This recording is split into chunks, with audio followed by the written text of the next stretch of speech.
Olá a todos que estão chegando agora, sejam muito bem-vindos. O meu nome é Manuel Victor, sou fundador e CEO da Marvi, e esse aqui é o primeiro episódio do Marvi Podcast, onde nós vamos produzir um conteúdo sobre finanças e empreendedorismo para ajudar vocês a vencer os desafios e contar um pouco também de como foi os nossos desafios aqui na nossa trajetória e as nossas conquistas. E para começar aqui o nosso primeiro episódio, eu trouxe os meus sócios, fundadores da empresa junto comigo, a Dani e o Rodolfo. Rodolfo, Dani, sejam bem-vindos. Obrigada. Obrigado. Boa, é isso aí. Então, pessoal, a gente vai bater um papo aqui sobre como foi a trajetória da empresa, né? Contar um pouco dos primeiros passos e como que a gente chegou até onde a gente chegou. Então, para começar aí esse papo, acho que seria legal a Dani e o Rodolfo também se apresentarem, porque afinal de contas, né, a gente está falando aí com pessoas que possivelmente nunca também tiveram contato conosco. Então, Dani, se tu puder começar, conta um pouquinho sobre a tua formação, tua trajetória profissional e como é que tu veio parar na Marvin. Legal. Olá, pessoal, tudo bem? Eu sou a Dani, como o Mano falou. Sou sócia da Marvi também. Eu estou me dando um novo cargo hoje, tá? Porque eu estou acumulando duas funções. Então, eu sou gestora de gente e cultura. Um pouco antes de eu sair de licença maternidade, eu estava gestora de gente e cultura. Quando eu voltei, eu virei head de franquias. Mas, no final das contas, o meu objetivo aqui é cuidar da cultura. Então, eu sou head de cultura, tá? Acabei de me nomear com esse novo cargo aqui dentro. Eu sou head de cultura, beleza? Boa. A minha formação é comércio exterior. Também fiz MBA em gestão empresarial, que foi onde nós conhecemos o Rodolfo, depois ele conta um pouquinho também. Meu primeiro emprego foi na área de Comex mesmo, eu trabalhava com importação, na Raco Etiquetas, uma indústria têxtil aqui da região. E foi onde eu conheci o Manuel, onde nos apaixonamos, onde criamos uma história juntos e a gente, desde sempre, a gente resolveu empreender. Então, eu saí de lá para que a gente pudesse abrir a nossa primeira empresa, que foi uma indústria de correias. Acabei fazendo de tudo um pouco lá, cuidava do financeiro, do administrativo, também era comercial, fazia o que precisava ser feito. E depois que a gente vendeu essa empresa, eu atuei também na área de câmbio do Banco Bradesco. E depois do banco, então, a gente teve uma conversa de novo na nossa casa, pensando em voltar a empreender juntos, né? E é onde eu entrei na Marvi, na época era M Victor. E legal falar, assim, porque a gente nunca sonhou que estaria aqui hoje, né? Com o número de colaboradores que a gente tá. Nunca me imaginei head de cultura, ou gestora de gente de cultura, ou head de franquias, nunca imaginei que a gente ia ter franquias. A gente nunca pensou que ia estar nesse modelo, porque as coisas realmente foram acontecendo de forma muito orgânica. O modelo que a gente tem hoje, ele foi desenvolvido de acordo com a necessidade do cliente. Então, tudo que veio depois foi necessariamente para atender os clientes que a gente atendia e que a gente atende até hoje.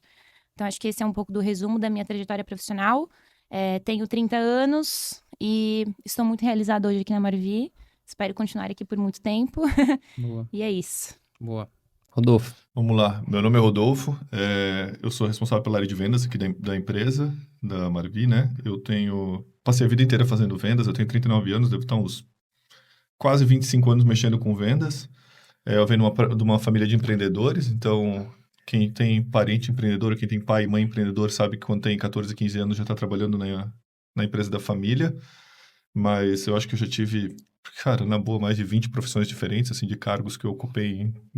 Morei no Brasil, morei nos Estados Unidos, voltei, trabalhei na empresa da família de novo, trabalhei numa multinacional no ramo de etiquetas que tem aqui em Blumenau, que hoje chama All For Labels. Depois eu empreendi, comprei uma franquia e toquei ela sozinho, até que a gente se encontrou na Marvi novamente, né, para fazer crescer aqui a parte comercial. Mas minha carreira foi toda baseada nisso. Apesar disso, eu não tenho nada de formação específica em vendas, né? Eu sou formado em Direito, né? Eu entrei na faculdade de Direito quando tinha 18 anos, ali procurando alguma coisa para fazer, e depois eu encontrei, né, como o Adani e o Manuel, no MBA de Gestão Empresarial, que eu acabei cursando por acaso, mas isso é outra história também. E por necessidade na multinacional que eu trabalhei, para ser promovido, eu tinha que ter um MBA, eu fui fazer esse MBA ali, e foi muito legal, né? Conheci não só a Dani e o Manuel, mas conheci minha esposa também. Isso, muito legal. Boa. Bom, então, para também fechar aqui as apresentações, porque talvez tem pessoas que também não me conhecem, né? Então, sou o Manuel Victor, sou fundador aqui da empresa, junto com a Dani e com o Rodolfo. Sou formado em administração, trabalhei desde o começo da minha carreira na área financeira, começando lá como assistente financeiro, depois analista, coordenador, gerente, enfim. Então, já tenho uma experiência de longa data nessa área. Então, cursei o MBA junto com o Rodolfo e com a Dani de gestão empresarial, lá onde a gente se conheceu. E depois de empreender em outros segmentos, então, decidi que minha vocação era apoiar empreendedores a organizarem as finanças e a gente começou a fazer isso através da consultoria. Comecei a fazer isso sendo uma empresa lá no começo, que era M Victor, consultoria de gestão empresarial, que depois acabou tendo esse rebranding para Marvi, quando a gente também foi ajustando nosso modelo de negócio, que é o que a gente vai contar um pouquinho para vocês. Então, bom, Dani, Rodolfo, vamos contar um pouco sobre como foi lá o começo, né? Então, Rodolfo, quando você estava, quando a gente começou o projeto junto lá atrás, né, que eu estava fazendo essa consultoria para pequenos negócios, tudo mais, de gestão financeira, então o gargalo acabava sendo o próprio tempo do consultor, que é muito comum em empresa de consultoria, né? Eu não conseguir escalar, não conseguir crescer por falta dessa mão de obra qualificada, é um desafio. E aí a gente acabou voltando a conversar, você tinha a tua startup na época e eu entendi que faria sentido você ajudar, né, a construir, a fazer consultoria para os clientes lá e tudo mais. Então, queria que tu contasse um pouquinho de como foi, assim, as tuas primeiras impressões de quando, de fato, tu começou a fazer consultoria para as pequenas empresas que a gente estava atendendo na época, assim, né? Então, quais foram os desafios que tu encontrou nesses clientes, né? E como que você pôde ajudar também esses clientes naquela época? Claro. Vamos lá, vou explicar então um pouquinho como a gente chegou aqui, né? Que nem eu comentei, eu trabalhei bastante tempo numa multinacional e nessa multinacional foi no tempo que eu conheci vocês no MBA, explicando um pouco de onde veio a experiência também, né? Então, nessa época eu era responsável por uma equipe de representantes e por alguns clientes que também eram multinacionais gigantes. E eu ficava toda semana indo para Rio, São Paulo, eventualmente para Argentina, eventualmente para América Central, alguma coisa assim, visitar o QG dessas empresas fora. E com isso eu adquiri um monte de bagagem de negociação, de idioma, né, eu falo 3 idiomas fluentes, mais alemão, meia boca ali que eu falo. Então, eu acabei tendo uma bagagem muito grande, né, principalmente na parte de negociação e comercial. Porém, quando eu estava um tempo nessa empresa, depois de ter terminado esse MBA, me mordeu o mosquito do empreendedorismo de novo, né? Daí, como tu falou, eu acabei comprando uma franquia de uma outra startup e foi um negócio super embrionário. Essa franquia que eu comprei era uma startup que tinha 6 meses de existência e a gente tocou o barco ali, foi fazendo e cresceu e deu super certo. Porém, eu acho que quando essa empresa estava rodando uns 3 anos mais ou menos, daí tu já estavas fazendo consultoria, né? E entre as nossas conversas e tomar uma cerveja aqui e ali, tu me comentou que estava faltando mão de obra, perguntou se eu, falando, pô, Rodolfo, tem um monte de experiência, já conhece um monte de coisa, não quer prestar consultoria, eu tenho um monte de cliente que precisa de consultoria, eu não tenho, né? Tu já estava sem horário disponível para prestar esse tipo de trabalho. Aí, como eu tinha experiência, a minha empresa estava mais ou menos naquilo que a gente chama de voo de cruzeiro, assim, então ela estava num crescimento razoável, meio que acompanhando o resto do mercado. E não me demandava mais tantas horas tão intensas, tanto tempo assim. E também a gente sempre tem curiosidade, né, de aprender uma coisa nova. Eu topei o desafio de prestar consultoria, né? Eu lembro que quando a gente conversou a primeira vez, eu falei, cara, eu tenho 5 dias na semana, vende um dia meu por semana e o restante eu vou me dedicar à minha empresa, que era o meu ganha-pão na época, né? Eu lembro que eu falei isso num dia, no outro dia tu já tinha vendido o meu horário. dia inteiro. E eu nem era de vendas. Exato. Você tinha vendido aquele horário. Daí eu comecei a prestar essa consultoria. Daí, sei lá, passou 1 ou 2 semanas. Tu falou, pô, Rodolfo, não quer fazer mais um meio-dia? Falei, pô, meio-dia, pô, ainda acho que dá para fazer, porque, né, eu tenho 10 meio-dias na semana. Se eu gastar 3, eu ainda fico 70% na minha empresa. Daí pegou, pode ser mais meio-dia, vendeu no outro dia. E daí, quando chegou na parte não quer vender mais um dia disso? Daí eu falei, putz, então já fica um pouco mais complexo, né? Então, eu tenho que ajustar os tijolos aqui. Daí eu comecei contigo e falei, cara, faz sentido, mas só faz sentido se for uma sociedade ou alguma coisa assim. Eu não vou abandonar uma empresa que é 100% minha e que, né, que eu tô criando valor de longo prazo para mim mesmo para criar valor de longo prazo para outra empresa. Isso eu já fazia no meu outro Claro. emprego quando eu trabalhava numa multinacional, né? Nós acabamos chegando num acordo ali, eu fiz a compra dessa parceria, né? Eu não sou um sócio vesting. E dali a gente entrou. Eu lembro que eu ainda toquei esses 2 projetos ao mesmo tempo, né? Eu acho que... Eu juro que eu não tenho na minha cabeça. Eu acho que antes da M Victor virar Marvi, ou antes da gente mudar o nosso modelo de negócio para focar em BPO financeiro e tudo mais, eu já tinha entrado na empresa. Uhum. Sim. E o meu 100%, o meu all-in na Marvi se deu quando a gente recebeu o primeiro aporte de investimento. Então, a gente estava tocando o negócio, daí quando veio o investidor, abordou a gente jogou um preço que a gente achava que alguém não ia pagar, quando pagou o dinheiro Quando ele pagou para entrar, a gente olhou e falou, opa, agora o negócio não ficou sério, temos um negócio que já tinha um valor de mercado, porque tinha alguém pagando por ele, né? Justo. Esse foi o teu sentimento. Tu foi a primeira pessoa que acreditou na Marvi. Pra gente, esse sentimento de tem alguém pagando por isso foi quando tu Sim, entrou, então... sim. De fato. Mas para mim foi... É porque eu tenho esse sentimento, porque apesar de já ter um valor naquela época, se pensar o valor não era um grande valor, né? Quando eu entrei na Marvi, era bastante dinheiro, né? Que eu acabei pagando ali pela minha parte, mas não era milhões, sabe? Uhum. E quando a gente teve esse primeiro aporte, foi um negócio de milhões. Que daí a gente olhou e falou, É. eu tenho um negócio de grande valor É. aqui, sabe? Que nem tu tem um Fusca, alguém te dá um Fusca e alguém te dá uma BMW, sabe? Tipo, Exato. são duas coisas... Não, eu acho que é importante ressaltar também que quando tu entrou na sociedade, a empresa era uma empresa de consultoria ainda, de fato, né? E aí a gente começou a vender de forma muito tímida a questão do BPO no começo, né? Que a gente vai falar sobre isso. E quando a gente recebeu o primeiro aporte, aí a gente já estava até posicionado como BPO financeiro. A gente já tinha ido para esse caminho de esse vai ser a forma de escala da empresa, né? E a gente nem tinha muito, apesar de ter se direcionado para isso, a gente nem tinha muito ideia de como a gente ia vender ali, né? Sim. Até o meu conhecimento que eu tenho hoje, tipo, de máquina de vendas, de receita previsível, de spin selling, enfim, de toda Metodologia. essa de tecnologia e também de conhecimento Não, de metodologia. de metodologia de inside Isso, sales. Tipo, não, cara, eu tinha zero, quase zero, né? Eu falei, eu tenho a vida inteira de área comercial, mas eu vim de área comercial convencional, né? De mercado visitar tradicional. cliente. Tu construiu Tá. isso aqui dentro, né? Exatamente, eu fui aprendendo aqui, estou Sim. aprendendo ainda, né, o que fazer. Mas na época que a gente entrou, a gente nem tinha muito claro que essa seria a minha posição, que eu seria o head de vendas quando eu entrei na sociedade. A gente só entrou na sociedade porque a gente viu que estava construindo alguma coisa legal juntos, né? Justo, aham. E como que foi os primeiros clientes, assim? Qual que foi a impressão quando, de fato, tu começou a fazer a consultoria financeira? Assim, cheguei no cliente, quais foram as dores que tu percebeu, assim, ainda quando era consultoria financeira?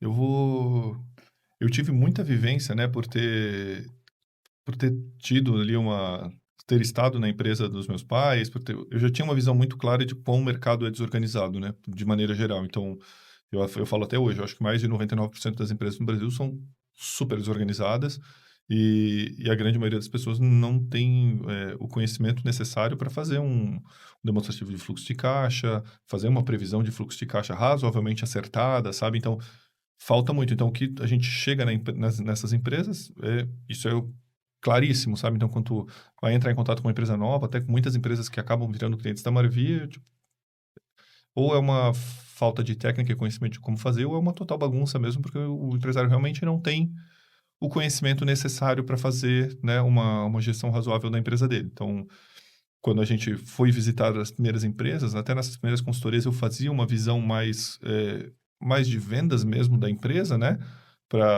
De vendas dos nossos clientes. Eu ia fazer uma consultoria sobre as vendas do cliente. E também, né? De certa forma, a gestão é muito pequena, né? Ou muito simples, né? Então, eu sempre acho fantástico porque boa parte dos nossos clientes, eu acho que todos os clientes que a gente prestou consultoria naquela época até hoje são empresas de sucesso, né? Estão abertas, estão rodando, os sócios estão ganhando dinheiro de alguma forma. E eu acho fantástico, né, que apesar dos pesares, apesar da gente ter um nível de consciência tão baixo, tanto financeiro quanto comercial, quanto de tudo, assim, de não ter controle nisso, as empresas ainda prosperarem, é porque a gente trabalha em solo muito fértil, né? Tem até umas análises que falam, né, que apesar de tudo, o Brasil segue, e eu acho que na parte de gestão de empresa é uma realidade também, sabe? Apesar de tudo, o Brasil prossegue, porque a gente tem terreno muito fértil para trabalhar, sabe? Como diz aquela frase, né? O Brasil é um país de oportunidade e é uma verdade, né? Porque Claro. o nível de entrega, de sofisticação dos negócios, de gestão é baixo, e aí os negócios que conseguem minimamente se organizarem e buscarem umas boas práticas, enfim, conseguem perpetuar e vão ajustando o produto, vão ajustando o modelo conforme o tempo vai passando, mas porque, de fato, tem oportunidade para isso, né? Então, eu acho que é bem importante frisar isso também, que você falou que boa parte das empresas não tem a mínima organização financeira, então aquelas que têm, que conseguem aplicar uma gestão, realmente já se destacam por aí, né? Só pelo fato de terem algo que a grande maioria das empresas não tem, né? E até uma parte da gestão, né? Eu acho que eu já comentei isso contigo algumas vezes. Uma das partes que mais me me chamou a atenção da Marvi é porque eu acredito que, tipo, que a empresa que os meus pais tinham, né, que era familiar ali, com sócios deles, o maior problema que ela teve foi, tipo, o fluxo de caixa, gestão de fluxo de caixa, gestão de onde aplicar o dinheiro, né, onde aplicar em que tipo de ativo e coisa assim. E é uma coisa que eu até já falei, eu acho que se tivesse uma solução tipo a Marvi lá naquela época, né, para aquela empresa, apesar de eles não seria uma empresa que seria o público-alvo nosso, mas talvez não tivesse quebrado, ou talvez tivesse se perpetuado por mais tempo, sabe? Hoje em dia, né? Teve uma época que a gente atendeu vários modelos de negócio diferentes. A gente chegou a atender padaria, empresas de produto, Posto de gasolina. posto de gasolina, combustível. ponto de combustível. Então, assim, teve vários. Até a gente entender o modelo que a gente atenderia, a gente acabou atendendo várias empresas e a gente percebeu que realmente onde a gente agrega mais valor é empresas de serviço, que é o nosso foco de atendimento hoje, né? Especialmente Isso. agências de marketing. Isso vem muito da experimentação, do ajuste do modelo Isso. de negócio, que foi o que a gente veio fazendo nesse tempo, né? Então, até puxando esse gancho, quando eu comecei falando com o Rodolfo, porque ele veio na cronologia, né, da empresa, ele veio primeiro e depois você acabou vindo quando a gente começou a prestar o serviço de BPO financeiro, que foi quando a gente teve essa necessidade de ter um back-office, uma retaguarda, né? Até para contar um pouco para a galera, quando a gente fazia consultoria, a gente começou atendendo presencialmente os clientes, então a gente não vendia através da internet, não tinha clientes de fora, então eram visitas presenciais, bem na época da pandemia ainda, lembra, Sim. né? Então foi até um pouco confuso, deu uma certa confusão, mas o modelo era esse, então a gente ia até as empresas, fazer essa consultoria presencialmente, e aí quando a gente começou a fazer o BPO financeiro, a gente teve a necessidade de ter uma retaguarda, né? Pessoas ali fazendo a parte operacional do financeiro, enquanto eu e o Rodolfo fazíamos as consultorias. Então, no começo a gente tinha o serviço de consultoria e de terceirização financeira. E aí, quando a gente, de fato, entendeu que o caminho seria escalar a terceirização financeira, até acho que é legal comentar, lembra que a gente teve uma conversa com o Eduardo Salvo, que foi um consultor, um conselheiro, na verdade, na época, quando a gente estava começando ali e pensando no modelo de negócio, ele falou assim, que a consultoria ela tem um impacto muito grande, porque ela é muito high touch, né? Se aprofunda muito dentro do negócio do cliente, só que ela é extremamente limitante pela questão de escala, né? Então, você não consegue escalar, tem que ter, enfim, muito a questão das horas do consultor limita muito o crescimento da empresa.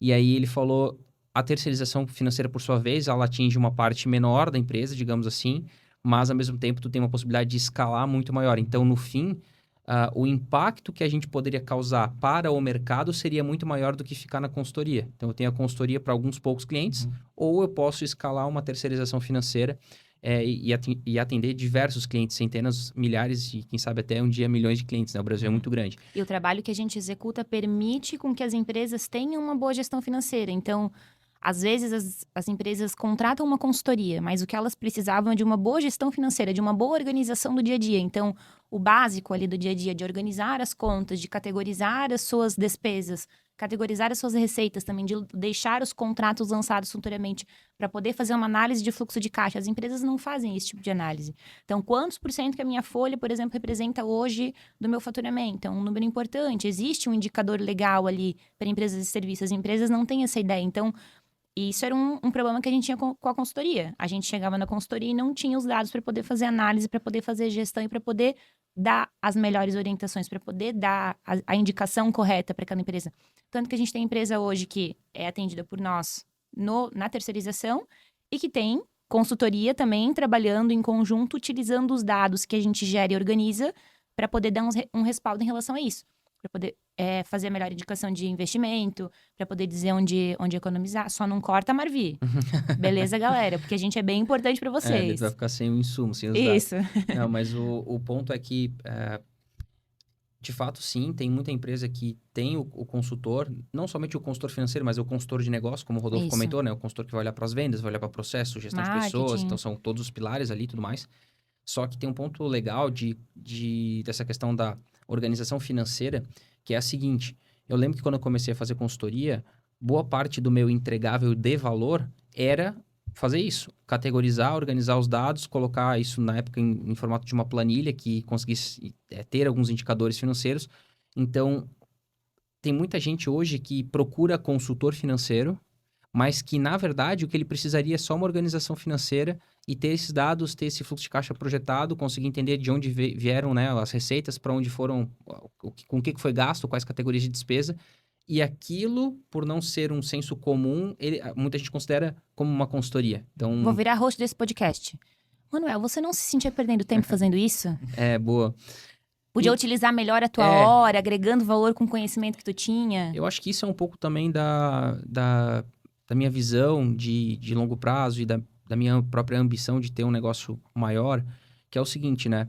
Eu poderia ficar gastando as minhas horas de consultoria, que eram bem remuneradas, para ficar preenchendo planilha e sistema, né? E só que, no meu entendimento, aquilo não era, primeiro, justo com o cliente, porque não fazia sentido, e segundo, que eu percebi, na verdade, depois quando o Rodolfo também já estava junto na consultoria, a gente percebeu em conjunto que não era aquele o diferencial. O diferencial era poder levar isso para vários clientes e de uma forma mais estruturada, mais organizada, com tecnologia, né? Que é o que a gente tem hoje também. A gente vai falar um pouquinho. Mas eu acho que esse é o ponto, né? É olhar para o mercado e entender que existe uma dor, né? A gente fala muito de não pensar produto de dentro para fora. Não olhar e falar, eu quero lançar um produto. Não, escutar o cliente, entender a dor e pensar produto de acordo com essa dor. Então, acho que esse foi a principal virada de chave para a gente abandonar, digamos assim, a consultoria e focar 100% na terceirização financeira, né? E aí teve um dia, quando nós estávamos lá naquela sala do terceiro andar, que a gente fez uma reunião de alinhamento, nós três, e vocês dois olharam para mim e falaram assim, ó, a gente vai abrir uma contabilidade. Eu falei, o quê? E aí, é engraçado, somos 3 sócios, né, majoritários na empresa hoje, e a gente tem os níveis de conservadorismo ali, né? Tem eu, aí tem o Rodolfo e tem o Manuel. E aí o Rodolfo e o Manuel entraram num senso ali de vamos abrir uma contabilidade. Eu falei, então bora, mas vocês têm certeza disso? E aí eu olhar para o que o mercado está pedindo pra gente para que seja feito. Então a gente fazia terceirização financeira. Mas a gente percebia que os clientes esperavam algo a mais, que eles precisavam de algo a mais. E, por exemplo, hoje a contabilidade ela é obrigatória para qualquer tipo de empresa no Brasil, exceto o MEI, né? Então, eles já precisavam contratar essa contabilidade. E qual que é a dificuldade das contabilidades, por exemplo? Ter essas informações, ter essa organização. A gente já fazia isso. Não faz sentido a gente agregar esse novo serviço, esse novo produto. A gente vai aumentar o LTV, a gente vai manter o cliente na base mais tempo. É isso, né? Não tô falando besteira. E a gente vai conseguir gerar mais valor, a gente vai conseguir entregar informações de maior qualidade, com um time na mesma cultura, com um time alinhado, né? Então, é isso que eu comentei mais cedo também, as coisas foram acontecendo na Marvi conforme elas precisavam acontecer. E, por exemplo, falando em tecnologia, a gente nunca pensou em ter uma empresa, a gente nunca pensou em ter um sistema, né? Se a gente comentou essa semana, se me contassem que 4 anos atrás, que agora, na frente, a gente teria um ERP, por exemplo, um sistema de gestão de tarefas, eu ia dizer assim, não pode ser verdade.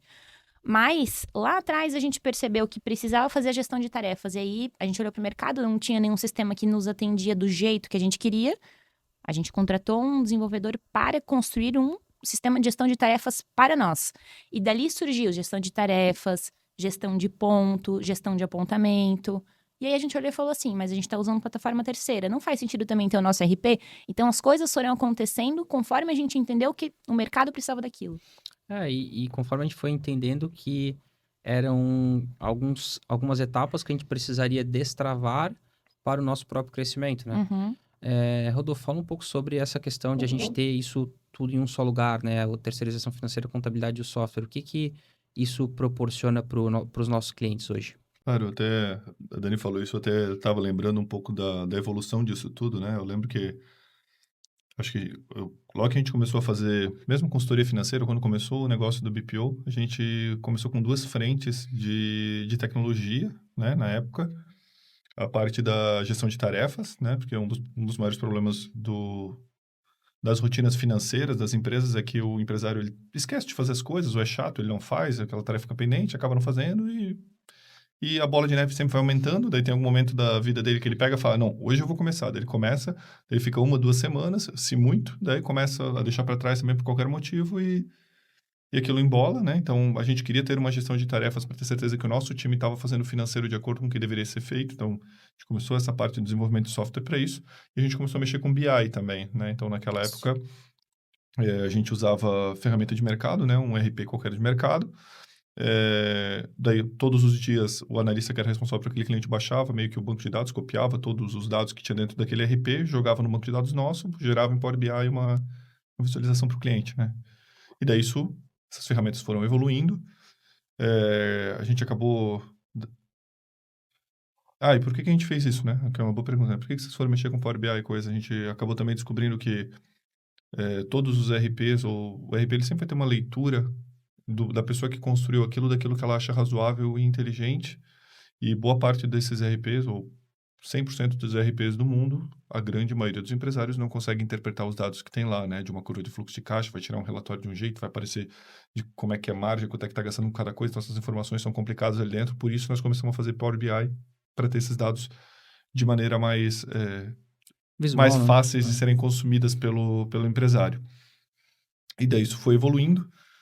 Daí eu acho que o passo seguinte disso, a gente começou a mexer com contabilidade. Eu lembro disso também. Eu lembro que nessa época, mesmo quando a gente já fazia só BPO, a gente tinha motoboy que levava malote de uma contabilidade para outra, levava daqui para cá. Muitos clientes locais ainda naquela época, né? E daí nessa época também a gente começou a expandir de vendas para o Brasil inteiro, né? Então a gente começou a vender. Daí eu lembro que a gente vendeu para um cara lá de Roraima.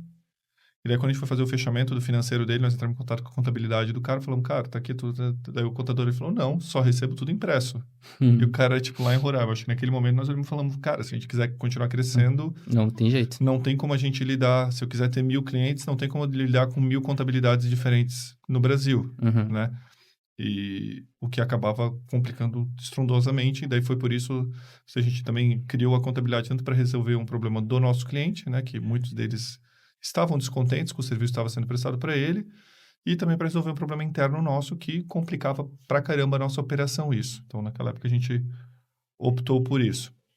E a parte do RP juntou do outro lado. Então, os nossos Power BIs foram evoluindo para uma plataforma de BI própria nossa, porque também a gente não conseguia fazer exatamente o que a gente queria no Power BI, e acabamos criando uma plataforma de BI. Em algum momento, a gente olhou e falou, pô, a gente joga os dados todos no RP de mercado qualquer, daí a gente pega esses dados, bota no nosso banco de dados interno aqui dentro todo dia, para daí gerar os indicadores que aparecem no sistema que o nosso cliente final usa. Nós olhamos e falamos, pô, nós já temos um banco de dados, já temos um demonstrativo de dados, já temos o front-end ali do lado, a gente só está usando o sistema sistema de mercado para fazer input, né, no nosso sistema, e que muitas coisas que a gente queria que fosse de maneira diferente, ou que fossem mais fáceis, ou que tinha mais lógica na nossa cabeça, não dava para fazer, porque tu não controla o sistema do terceiro, né? Adendo, tendo que reconfigurar o back-end cada vez que eles mudavam um tipo de relatório, porque senão a gente importava e não gerava os dados da forma correta, Exato. e paralisava todo o sistema. Exato, e daí acabamos juntando tudo, ou seja, acho que quase tudo aquilo que a gente fez acabou sendo por necessidades, tanto internas quanto externas nossas, Justo. né? E o nosso RP acabou evoluindo um monte porque, né, quem usava o RP todo dia era a equipe que estava do lado da equipe de desenvolvimento. Então, se dava algum tipo de problema, algum tipo de bug, ou se tinha alguma melhoria urgente para fazer, a gente conseguia ter um senso de urgência muito maior, né? Mas acho que quase tudo aquilo que a gente desenvolveu para chegar até aqui foi absorvendo, aprendendo coisa de mercado e lançando aquilo que estava dentro das nossas capacidades para fazer, né? Legal. E tem algumas sacadas, assim, que foram até engraçadas, que foram acontecendo, que, por exemplo, quando a gente começou a desenvolver o nosso sistema ali de dashboards, né? O que a gente começou a perceber, né? Que o cliente entrava, naquela época a gente usava um outro sistema para fazer os inputs, né? Na retaguarda. E o cliente entrava e ele nem se importava de qual que era o sistema que estava sendo usado na retaguarda. A gente dava o acesso do nosso sistema para ele, onde ele enxergava os resultados financeiros da empresa. E isso começou a... O que a gente percebeu? O cliente não quer o acesso operacional. Ele já contratou alguém para operar. Sim. Além disso, o que ele está vendo valor? Os indicadores. Então, isso foi destravando algumas até crenças nossas, né? Que daí a Dani falou, né? A gente nunca ia imaginar que um dia a gente ia ter um sistema. Mas talvez isso era uma própria crença limitante nossa talvez por questão de complexidade, obviamente, né? Desenvolver software há 10 anos atrás não é que nem desenvolver software hoje. Hoje é mais acessível, é mais fácil, né? Então, tem mais profissional no mercado, as tecnologias evoluíram muito, né? Enfim, então, hoje já é um pouco mais acessível. E, além disso, quando a gente começou a desenvolver o sistema, tiveram algumas sacadas comerciais que foi a gente parar de falar para o cliente qual que era o sistema que tinha na retaguarda. Então, no processo de venda, a gente falava, a gente vai fazer teu financeiro e vai entregar isso aqui para ti. Ele falava, beleza, assinava o contrato e ia para frente. Então, a gente olhou e falou, puta, não preciso me preocupar com, naquele primeiro momento, a usabilidade do sistema operacional, né? Claro, obviamente a nossa versão 1 do sistema ali foi bem punk, né? Migração, então a gente teve muito desafio interno aqui, obviamente, nada é fácil, né? Mas a gente conseguiu começar com um sistema que ele não seria comercializável no formato SaaS, digamos assim. Não teria como, mas como a cozinha aqui era interna, ou seja, a gente conseguia operacionalizar e resolver, botar a mão e fazer o que precisava ser feito, isso nos deu essa possibilidade de fazer essa migração, né? É o famoso fake it until you make it. Fake until you make it. Finge até Conseguir, até conseguir fazer, é. né? Então, acho que essa também foi uma sacada engraçada, assim, e que, enfim, a gente foi dia a dia entendendo o que dava para fazer e construindo. E a contabilidade também, né? Que é uma questão de conveniência, né? Tanto para o cliente quanto para nós aqui. Então, ao invés do nosso, por exemplo, analista ter que lidar com diversos contadores, ele tem uma contabilidade interna aqui na Marvi que atende todos esses clientes e fica tudo dentro da mesma estrutura de negócio, né? Então, a gente consegue resolver as coisas de forma muito mais prática. Então, obviamente, com a vinda também da contabilidade, com a questão da tecnologia, a gente tem os outros sócios, que são os sócios que entraram no formato de Vest. Então, hoje o Luiz, que cuida de toda a parte da operação, o Cláudio não, desculpa, o Cris, que cuida da parte da tecnologia, e a Fabiana, que é a nossa contadora responsável. Então, são as pessoas que acabaram entrando como sócias posteriormente também, com a evolução do modelo de negócio. Então, acho que esse é um ponto bem legal, assim, de contar também, que empresas de serviço que crescem, de alguma forma, elas criam algum mecanismo de partnership, né? Então, se a gente for pegar os grandes cases, daí vamos falar, para ficar mais fácil de interpretar, vamos pegar, por exemplo, as Big Four, né? As grandes consultorias que são empresas de serviço, né? Qual que é o playbook? É tornar sócio várias pessoas importantes na construção do negócio, né? Ter todo um programa de partnership, porque a mão de obra é um insumo, né? Então, esse insumo que essa mão de obra, a gente precisa reter talentos, ter pessoas super competentes para conseguir construir um negócio maior no longo prazo. Então, a gente também adaptou a gente ajustou para termos esses sócios aqui dentro da empresa. Falando em sócio, mano, eu queria fazer uma pergunta para ti, vou me vestir de host de novo. Eu acho que a gente nunca falou publicamente disso, acho que era uma boa oportunidade para a gente fazer agora, sobre o modelo de franquia, né? Então, a gente não, querendo ou não, são sócios nossos, né? A gente trata-os dessa forma, né? No sentido de estão conosco, compraram o projeto, investiram na empresa, com modelo de franquia. Fala um pouco do modelo de franquia, em que momento que isso surgiu, por que isso surgiu? Legal. Então, vamos lá, né? A questão da franquia dá um contexto rápido só também do nosso desafio que a gente passou aqui, né? 2022 foi um ano que a gente saiu de 20 para 70 colaboradores, né? Então, até dando um contexto também da tua trajetória aqui dentro, você veio ali literalmente como analista, né? Então, eu sou o analista 1, né? O Sim. primeiro financeiro de cliente, quem fez fui eu. Daí, quando opa, deu certo, já buscamos outra pessoa, obviamente, que é a nossa number one, a Anne aqui, que é a nossa primeira colaboradora, está aqui com a gente até hoje. Mas aí logo veio você, que foi analista também. E aí, quando a empresa começou a crescer, que foi principalmente essa pernada aí de 2022, a gente sentiu essa necessidade de, cara, precisamos ter rituais de gestão de pessoas, a gente precisa preservar a cultura da empresa, que é aquilo que a gente acredita e tudo mais. Ritual de treinamento, né? Para Treinamento, poder exato. compartilhar o playbook, né? O dia a dia, a operação. Então, nessa jornada de 2022, de 20 para 70 colaboradores, a gente se viu num grande desafio, né? De uma empresa que tem um crescimento acelerado, que é a questão de recrutamento, seleção, treinamento e retenção. Então, assim, é muito desafiador. Então, o ano de 2023 foi um ano que a gente sofreu muito, né? Com turnover e tudo mais. Então, o modelo de negócio de outsourcing, que é o que a gente faz aqui, a terceirização, né? Ela tem essa característica de quando um profissional que está interno atendendo uma carteira de clientes, ele sai, né? Por qualquer motivo que seja, esses clientes eles precisam ser realocados. E isso gera uma fricção. Né? Gera uma nova curva de aprendizado ali para quem vai assumir a carteira, gera uma nova curva de construção de relacionamento com o cliente, enfim, N fatores. E aí, de novo, olhando para os benchmarks das empresas que deram certo, né, que são empresas de serviço que escalaram, o modelo de franquia é uma adaptação de um modelo de partnership. Né? Então, você compartilha com o sócio franqueado ali questão de marca, questão de know-how, questão comercial, como é o nosso caso aqui, que a gente, de fato, cuida dessa parte de aquisição dos clientes e os franqueados são os operadores na ponta. Então, eles, de alguma forma, são sócios. E aí, a gente tem a questão do perfil, né? Que eu acho que é um dos principais diferenciais também, que é ter um empreendedor do outro lado que tem uma preocupação legítima com o negócio, porque afinal de contas a receita dele, o sustento dele depende daquilo. Ele tá skin the game, né? Ele tá comprado, ou seja, existe uma taxa, um investimento para se tornar franqueado da Marvi, obviamente por toda a transferência de know-how e tudo que a gente dá de suporte aqui também. Então, esse franqueado, que é responsável pela operação na ponta, ele tem uma outra visão em relação às pessoas que estavam aqui dentro da operação, como analistas, né, como colaboradores. É claro que os franqueados têm um modelo de negócio que eles também vão poder crescer, eles podem e devem crescer, ter os seus próprios colaboradores e tudo mais. Só que a gente cria uma gestão muito mais descentralizada, né? Então, aqui a gente tinha 40 pessoas na operação, daí a gente tinha lá 3, 4 líderes nessa época, mas eram 40 pessoas. Então, se a gente pegar aqui... Todos sob a nossa gestão, né? Exato. Então, se a gente for pegar aqui as nossas franquias atuais, as maiores estão com, sei lá, 3, 4 colaboradores e os sócios. Então, no começo, quando éramos... Por exemplo, você, quando foi líder, né, da operação, tinha ali 6 pessoas, 5 pessoas naquela época. Então, literalmente, você sabia tudo que estava acontecendo com todos os clientes. Sim. Mesmo se alguém faltasse ou saísse, aquela roda continuava girando de uma forma um pouco mais... Fluida, né? Fluida, exato.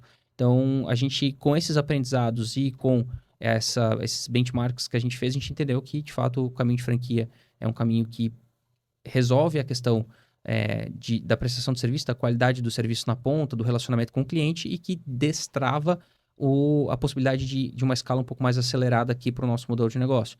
Então, hoje, a Marvi, ela opera nesse modelo. Então, até seria legal agora, só para complementar a questão de gente e cultura, né? Então, tudo que a gente construiu de gente e cultura, rituais de gestão, manual de cultura, nossos valores, que a gente tem tudo, né, muito bem documentado, a gente trabalha eles na prática, não é só papel na parede, né? Então, tudo isso são alicerces que permitiram a gente ir para um modelo de franquia e replicar isso também, não só replicar o modelo operacional, né? Então, esses dias a gente recebeu o vídeo lá do franqueado de Maringá, né, com os valores lá na parede do escritório. Então, pô, é muito satisfatório perceber isso, porque, de fato, o franqueado que está entrando, obviamente tem uma questão de triagem, de fit cultural e tudo mais, ele enxerga esses valores, ele olha para esses valores e, pô, eu compro ou não compro essa ideia? Né? Então, se ele comprar essa ideia, a gente vai cobrar que ele viva essa ideia na prática. Então, tudo isso que a gente criou em Gente Cultura é um alicerce, é um ativo que a gente também, obviamente, replica isso para as franquias e permite a gente replicar a cultura nesse modelo que é descentralizado. Né? Então, Comentou do perfil de empreendedor, né? Exato. O nosso primeiro valor ali, dos 10 valores de atitudes que a gente tem, estamos aqui para apoiar o empreendedor brasileiro. Então, é um empreendedor brasileiro apoiando outro. Exato. Então, faz muito sentido. A gente consegue ter mais empatia quando a gente tá vestindo a mesma roupa, né? Tá vestindo o mesmo calçado. Então, eu sei a dor do outro, eu entendo o que ele precisa, eu entendo a necessidade dele. Então, eu vou atendê-lo do jeito que eu gostaria de ser atendido. Tem um pouco disso também, né? Tem aquela questão do Golden Circle, do Simon Sinek, que ele fala, né? O porquê, o como e o que, né? Então, todas as empresas sabem o que fazem, algumas sabem como, né? Os processos, e poucas sabem o porquê. Então, tem até um livro, né? Que ele fala, comece pelo porquê. Qual que é a lógica disso? Quando eu comecei a fazer consultoria lá atrás, eu olhei muito pro porquê, o meu objetivo profissional, o meu propósito, porque eu gosto, né, muito dessa área de finanças e de gestão. Então, a forma que eu poderia apoiar os empreendedores naquela época é através da consultoria. Então, o como a gente faz e o que a gente faz veio sendo ajustado, que é o que a gente está falando. O modelo de negócio vem sendo ajustado, contabilidade, software, tudo mais e outras coisas, mas o porquê está no centro. Ou seja, o porquê a gente faz, que é a gente está aqui para apoiar o empreendedor brasileiro, né, e fazer com que esses empreendedores prosperem, é o porquê. E o como a gente ajusta, que é produto. Então, o ciclo de produto é finito. Agora, o propósito, ele tem que ser atemporal. Então, acho que esse é um negócio que a gente aprendeu ao longo da nossa trajetória e que a gente vem aplicando, modéstia à parte, de forma muito acertada aqui na empresa, né? Rodolfo, conta um pouquinho como que funciona hoje essa questão da nossa esteira de marketing e vendas, da aquisição do cliente, então que você cuida dessa área aqui da empresa, e como que a gente conecta esses clientes aos franqueados também. Então, conta um pouco do nosso modelo operacional da parte comercial. Claro, vamos lá. Hoje a gente tem uma estrutura 100% de site sales aqui dentro, né, que eu sou meio avesso a esses termos em inglês, mas é de vendas internas, né? Então, a gente só faz venda... Nossa equipe fica fixa aqui dentro, né? A gente não tem visita na rua, nem nada assim. E a gente usa uma máquina de vendas, né? Que é uma estruturação... Eu sempre falo que é pensar vendas ao contrário, né? É pensar qual é o objetivo de vendas e daí a gente calcula de trás para frente o que eu preciso para entregar aquela meta de vendas. E como é que funciona essa estrutura hoje? A gente tem alguns canais de aquisição de oportunidades, né? Esses canais, dois deles são os principais, né? O principal dele é marketing, né? É mídia paga, que a gente consegue atrair clientes ou potenciais clientes que têm interesse na nossa, na nossa solução. A segunda é de prospecção ativa mesmo, né? Que a gente sabe quem é o nosso potencial cliente e vai atrás dele, perguntando pro cara mesmo, né? Entrando em contato via telefone, via e-mail, via WhatsApp, perguntando se faz sentido para ele ou não conhecer sobre a nossa oportunidade. E, além disso, a gente tem alguns canais adjacentes disso, né? Que são indicações, né? Que são clientes, potenciais clientes, ou até, que nem foi comentado aqui, consultores, às vezes, que conhecem o que a Marvi faz e acabam indicando a gente para outras empresas que eles prestam consultoria. Alguma coisa que entra de orgânico, de gente que vê, né? Quando vê esse tipo de podcast, acaba entrando em contato com a gente também. E outros eventos que a gente participa, coisa assim. Mas o principal ainda é mídia paga de marketing e prospecção ativa, né? Isso, a gente fica fazendo um balanço e um equilíbrio disso, né? Uma disputa saudável para ver o que está gerando mais oportunidades para a gente.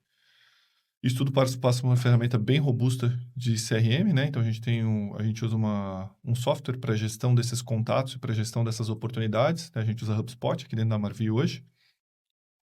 Isso passa pela minha equipe, então a pessoa demonstra interesse de alguma forma. A nossa equipe de pré-vendas, uma pessoa entra em contato com ela para validar tanto se ela é um potencial cliente para a gente, né? Porque tem muita empresa que não se qualifica para ser um potencial cliente nosso. E se a nossa solução faz sentido para ela, ver se ela entendeu razoavelmente bem a nossa proposta, né? A nossa oferta aqui dentro, para isso não evoluir, tomar mais tempo mais tempo nosso e tempo dela para uma coisa que não vai dar em nada. Depois disso, ela passa por um profissional de vendas nosso, né? Então, a gente tem uma equipe de vendedores aqui. Ele vai conhecer a nossa solução a fundo, numa reunião online, via vídeo e tudo mais, onde naquela reunião já é mostrado para ela como tudo funciona e o valor, né? O custo do investimento que ela teria. E depois disso, a gente fica fazendo um acompanhamento daquela oportunidade, perguntando, tentando validar se aquilo vai fechar ou não, depois mandar contrato, essas coisas assim. Mas é um processo bastante liso que a gente tem aqui hoje, né? Mas, que nem eu comentei, que faz desde 2021, mais ou menos, que eu estou estudando sobre isso, e ainda tem um montão de coisas para aprender. E é uma briga todo dia, né? Todo dia, todo mês é uma briga diferente, todo mês a gente está aqui tentando atingir aquelas metas que a gente tem, ou até superar elas, e tentando entregar, e entender porque um profissional está entregando mais do que o outro, ou por que o marketing foi melhor esse mês do que foi no mês passado, e o que a gente vai fazer para ele ser ainda melhor no mês seguinte, e que ferramenta que nós vamos usar, onde é que a gente vai fazer propaganda, que tipo de cliente a gente vai atuar. Então, isso é um monte de técnica que vai gerando esses indicadores para a gente. Até eu acho que tem um ponto bem interessante de falar de onde é que a gente chegou, né? Hoje, boa parte dos nossos clientes são agências de marketing, mas não só isso, né? Eu acho que, sei lá, uns 60% dos clientes devem ser agências de marketing. E onde é que a gente chegou, né? Por que a gente está falando com esses caras? Então, lá no longínquo ano de 2021, né? Quando a gente começou isso, acho que é legal de falar que também é uma técnica de vendas, né? Quando a gente começou a fazer consultoria, a gente começou a fazer... Naquela época, a gente recebia muito mais indicação do que qualquer outro tipo de ferramenta de aquisição de oportunidades. Então, a gente aceitou todo tipo de indicação, né? Então, vem posto de gasolina, vem uma padaria, vem uma loja de roupa, vem uma agência de marketing, vem um dentista, vem um arquiteto, vem qualquer coisa que viesse, a gente aceitava. E até por a gente não ser... por nós não sermos empreendedores tão jovens assim, a gente entendia alguns conceitos de NPS, né? Verificar se teu cliente tá contente com o teu produto, verificar as margens e tudo. Então, nós acompanhávamos isso. E depois que a gente abriu a porta para um monte de cliente entrar, uns 3 meses depois, a gente parou, botou no papel e viu esses clientes que entraram. Quem está com a gente ainda Quem deixa uma margem razoável, deixa uma margem saudável para nossa empresa? Quem o cliente está feliz, né, que está fazendo? E quem eu consigo mais iguais, né? Porque não adianta eu vender, achei um cliente, mas aquele cara é único no planeta Terra, né? Ou tem pouquíssimas empresas iguais àquela. Como é que eu vou criar uma solução escalável em cima Sim. de um único cliente? Afinador de piano que a gente vendeu, o cara que Exato. afina piano. Tem um cara que afina piano, exato. Mas eu não Como é que eu vou consigo achar? criar uma empresa em cima de... Ou dificilmente eu vou conseguir criar um negócio pouco provável. que escalhe, que ganhe um corpo razoável em cima de afinador de piano, né? É até uma questão de fluência, né? Quando a gente atende mais clientes de um perfil só, a gente começa a falar a língua dele. Então, por exemplo, agência de marketing fala em FII mensal, fala em job pontual, job recorrente, fala em ROI, os diferentes tipos de produtos. Então, a gente começa a se tornar fluente dentro daquela área dele. Assim como arquiteto tem muitas coisas específicas, assim como empresa de software tem muitas coisas específicas, a gente começou a virar fluente em marketing, né? Não impede a gente de atuar nesses outros mercados Sim. também, mas acho que principalmente, assim, pensando do lado de vendas, né? Porque eu olho muito para vendas, né? Tem o problema da operação, isso que tu comentou é mais problema da operação do que problema de vendas, né? Mas olhando o lado de vendas, é isso, é olhar quem tá feliz, quem fecha, quem eu consigo botar um monte de oportunidade dentro do meu funil, né? Quem enche mais o funil e como é que eu atinjo esse cara. Não adianta eu também pegar uma ferramenta de inside sales e querer vender para pedreiro, sabe? Ou para um mercado super... Ou, sei lá, para alguém que negocia boi, sabe? Tipo, é uma galera que não tá muito informatizada ainda. Ou o cara não tá no LinkedIn, ele não tem o Instagram dele. É difícil de eu achar esse cara, sabe? Então, tem muito a ver com... Ou seja, qual é a minha ferramenta de vendas? Não, minha ferramenta de vendas é Inside Sales. Então, Inside Sales eu tenho que pegar alguém que está digitalizado. Total. Né? Se eu tiver representante na rua batendo de porta em porta, talvez eu pudesse estar em outro nicho de mercado. Mas tu se adapta àquilo que tu tem. Talvez se um dia a gente quiser fazer uma ferramenta de BPO para o cara que vende boi, daí eu vou olhar e falar, ok, né? Eu como responsável pelas vendas aqui, eu vou falar, ok, eu preciso comprar 10 carros e botar 10 vendedores na rua visitando gente que vende boi. Porque com Inside Sales, dificilmente eu vou conseguir atingir aquele cara. Então, ou seja, a gente foi estruturando essa operação de vendas dentro daquilo que a gente foi aprendendo, que a gente hoje em dia sabe um pouquinho, né? Mas tem um monte de coisa para aprender ainda, e dentro das nossas possibilidades também, né? Não adianta não adianta eu querer atingir um mercado... Sim. Que dificilmente eu vou chegar nele, né? E falando em número, né? Vocês são os caras dos números, mas quantos por cento do mercado a gente atende hoje? Não, é pífio, né? 0,0... O Brasil tem 1%. 21 milhões de empresas, 7 milhões são ou são simples ou regime normal, que é o presumido real, né? Então, obviamente, a grande maioria são os microempreendedores individuais, mas ainda assim, são 7 milhões de empresas no Brasil. E daí, claro, desses 7 milhões de empresas tem as médias e grandes, que são bem poucas, por sinal, comparado a esse montante total. A grande maioria, sim, são do Simples Nacional e metade das empresas do Simples são do serviço, né? Então, hoje o nosso foco são empresas de serviço que faturam mais de 30 mil reais por mês, né? Então, esse é o nosso perfil de cliente hoje ideal. E, claro, por que a questão do serviço, né? Por que esse perfil de cliente? Como o Rodolfo falou, é um cliente que a gente que é saudável para o nosso modelo de negócio, que está informatizado, que a gente fala a língua dele, mas também tem uma questão de produto, né? Então, o software que a gente desenvolveu, que a gente tem hoje, ele é um software que atende empresas de serviço, especificamente falando, né? Então, a gente não tem os modos de estoque, de produção e tudo mais, porque nosso objetivo não é construir um ERP, um SaaS, para concorrer com os outros players de mercado, né? Porque a gente entendeu, pela nossa jornada, que a dor não é ter o sistema, a dor é fazer o sistema funcionar, né? Então, assim, a gente hoje foca em fazer o sistema de empresa de serviço para empresa de serviço e fazer aquilo funcionar muito bem, ao invés de a gente ficar querendo funcionalidade para tentar olhar para outros mercados, enquanto a gente não atingiu, né, nenhuma fração ainda do total do mercado disponível, endereçável para nossa solução. Então, acho que é muito, muito por aí. É isso, assim, eu acho que para a gente caminhar para o final, Dani, conta para mim, assim, o que tu enxergas hoje que são... Quais são as maiores dores, assim, que tu entende que a gente resolve para os nossos clientes? Então, na tua trajetória, desde analista até coordenadora e, né, enfim, como, obviamente, tendo acompanhado o desenvolvimento da empresa, o que tu enxerga, assim, quando a gente vai conversar com um cliente e fala, vocês resolveram tal coisa? Essa questão da gestão financeira é algo que ela toma muito espaço na cabeça do empreendedor, especialmente quando ele não faz aquilo. Às vezes é algo simples, né? Simples, não tem um grau de dificuldade tão grande, mas aquilo precisa ser feito rotineiramente. Todos os dias, todas as semanas, todos os meses, e precisa ser analisado. Então, o fato do empresário não fazer aquilo toma um espaço tão grande na cabeça dele que ele já não tem tempo de fazer as suas coisas naturalmente, porque ele tem que ficar focando nisso, mas aquilo toma uma energia dele que ele não tem tempo para focar no que importa, que é exatamente o nosso discurso de venda, porque a gente entende que essa é a dor do empresário. Ele precisa vender, ele precisa fazer o negócio dele crescer, ele precisa focar no time dele, ele precisa fazer gestão das pessoas. Ninguém vai fazer isso por ele. Só que o financeiro a gente pode fazer. A gestão financeira, a gestão contábil, entregar os dados, entregar os números. E ele olhar para aquilo e falar assim, eu sabia que não estava tão bem, mas agora eu consigo enxergar onde que não tá legal. Ou eu sabia que estava bom, mas eu não sabia o que estava bom. Eu não sabia onde que por exemplo, eu posso focar nas minhas forças a partir de um momento que eu entendo onde que eu tô bem, né? Então, o meu mercado de receita pontual, por exemplo, é muito melhor que o meu mercado de receita recorrente. Se eu não tiver os dados para analisar isso, eu não consigo. Então, eu acho que é isso.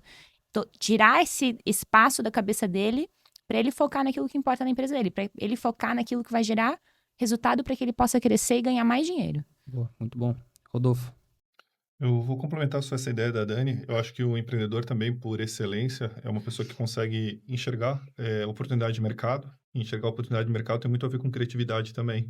E criatividade tem muito a ver com a pessoa não querer seguir rotina, Ócio sabe? criativo, né? Exato. Então, tu ter criatividade, tu ter bom relacionamento, requer tempo, né? Então, assim, o cara que tem uma agência de publicidade de bairro, cara, ele precisa ir na padaria tomar um café para oferecer o serviço dele ali, ele precisa conversar com as pessoas na rua, ele precisa ter tempo para procurar na internet coisa nova, para ouvir podcast, para fazer sei lá o quê. E a pessoa que ela é muito criativa também, normalmente ela tem aversão à rotina, sabe? Aquela rotina maçante ou até tarefas maçantes, sabe? Que para alguma pessoa, para um determinado tipo de profissional pode ser ok, né? Tipo, abrir uma planilha de Excel todo dia ou um sistema e digitar um monte de coisa lá dentro todos os dias de forma repetitiva. Mas, no geral, para o empresário ou para o cara que é muito criativo, aquilo acaba com o dia dele, sabe? Então, se tu olhar para a grande maioria dos nossos clientes e falar, cara, então todo dia de manhã tu vai abrir essa planilha de Excel aqui, vai preencher isso aqui, tipo, tu já estragou o dia dele inteiro, sabe? Ele olha, já vai sair derrotado daquilo ali. O que é péssimo pro negócio, sabe? Claro. Que no final do dia, eu até falo quando eu tô em algumas reuniões aqui dentro com os clientes, eu falo, cara, eu tô aqui vendendo pra ti, eu não tô fazendo o financeiro da Maravilha, né? Porque o financeiro da Maravilha eu consigo delegar uma tarefa técnica, né? E agora tá aqui vendendo, tá aqui entendendo o teu problema, imaginando qual vai ser a solução que a Maravilha vai fazer, ou até entendendo talvez se a nossa solução não é a ideal para aquele cara, o que eu tenho que mudar na nossa solução para eu poder atender aquele cara? E se faz sentido eu mudar minha solução ou não? Então, isso é um trabalho muito mais, né, de criativo, estratégico para a empresa, que eu deveria estar dedicando mais o meu tempo do que fazendo as tarefas, sabe? Então, acho que tem muito a ver também com o perfil da pessoa que vira empresário. E, cara, o empresário no Brasil, acho que todas as reuniões que eu faço aqui na Maravilha de área comercial, eu dou parabéns pro cara no final da reunião por ele ter tido coragem de ser empresário no Brasil, porque é um desafio... Nossa, caneca, empreendedor é o herói da vida real. Porque é um desafio gigantesco, né? É uma dificuldade gigantesca de fazer, e o cara tem que ser uma pessoa criativa, porque todo dia, toda semana vai ter pepino para ele estar resolvendo, né? E acho que é bastante ligado ao perfil também, que a gente resolve a vida do perfil do cara que é super criativo. Sim. A gente tem papéis diferentes aqui na empresa. Então, eu sou à frente de cultura hoje, né? Cuido das pessoas que trabalham conosco, sejam internamente ou nas franquias. Rodolfo cuida do comercial e a gente brinca que o Manuel ele só toma café. Sim, e fica conversando com as pessoas. Mas é exatamente isso. Hoje o Mano cuida de estratégia.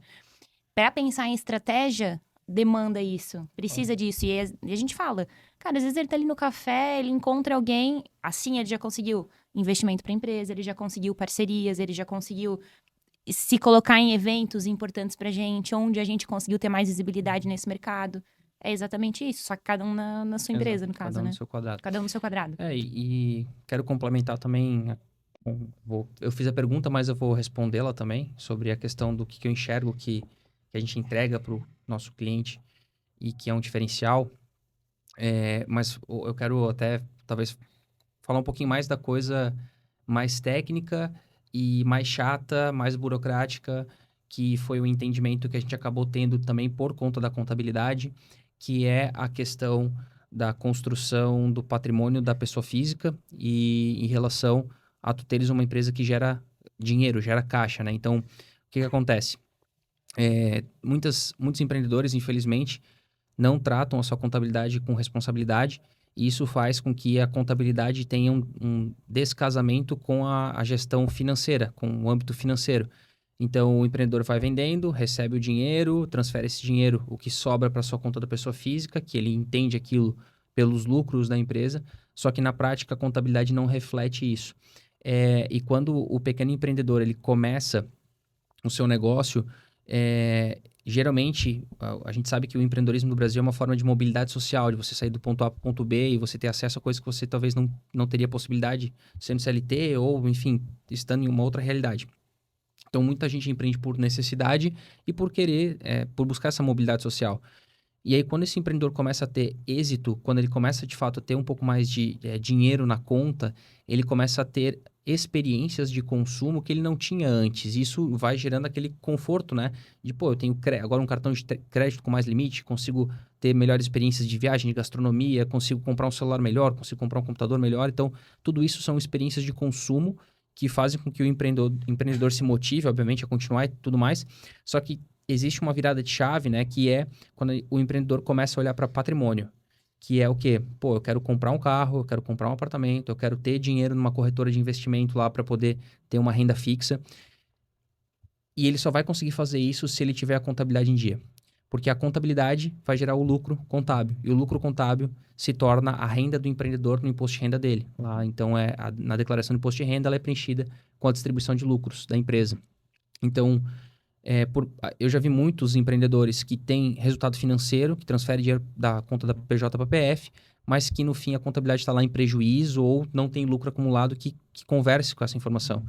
Então, a gente sabe que cada vez mais os controles do governo estão sendo melhorados, otimizados, enfim, a tecnologia que a gente aplica nos nossos negócios em algum momento chega também nos sistemas do governo e tudo mais. Então, toda essa revolução de inteligência artificial uma hora vai chegar no governo e isso vai fazer com que eles cruzem essas informações. Então, isso vai dificultar muito a vida de quem tem essa bagunça aí do financeiro contábil. Então, essa também foi uma das visões que a gente teve lá atrás, que era justamente olhar para o todo, né? Tanto é que o nosso slogan é simplificando o universo financeiro. E por que o universo financeiro? Porque é uma série de coisas que a gente precisa olhar. As finanças, a contabilidade, o certificado digital, os alvarás, enfim, é um monte de coisa ali que engloba você ter uma empresa que perpetue, gere caixa, gere lucro e distribui esse lucro para os sócios. Então, eu vejo que essa também é uma transformação que a gente acaba causando, que é quase que relacionada à educação também, de certa forma, que é olhar para o empreendedor e não somente fazer o financeiro dele, não só fazer o operacional e falar, tá aqui o teu demonstrativo de fluxo de caixa no sistema, ou tá aqui tua contabilidade toda torta mesmo e vida que segue. Não, conversar de fato com o cliente. A gente tem uma área de CS aqui na matriz, então os nossos franqueados fazem o atendimento na ponta, mas a gente tem uma área de Customer Success, que é a área de sucesso do cliente. Então, o sucesso do cliente, a gente faz esse trabalho, né? Que é olhar para a contabilidade dele, olhar para ver se ele está no regime tributário correto, pagando o mínimo de imposto dentro da legislação, olhar para ver se o lucro dele está conversando com as movimentações financeiras, olhar para ver se a declaração de imposto de renda dele vai conversar com as movimentações que ele teve ao longo do ano. Tentar criar essa consciência da importância da emissão das notas fiscais, por Também, exemplo, exato. que muita gente entra aqui não querendo emitir porque não quer pagar imposto. Exato, e aí tudo isso gera um passivo oculto, né? Então, um passivo que a empresa carrega, que a pessoa física carrega, e cada vez está mais complicado em relação a... Enfim, a Receita está apurando cada vez mais. Então, assim, vocês falaram muito sobre liberar o tempo dele, para ele poder crescer e tudo mais, mas tem todo esse lado também de dar essa segurança, né? Então, a segurança jurídica, uma segurança financeira, segurança contábil, para que esse empreendedor consiga perpetuar o negócio dele.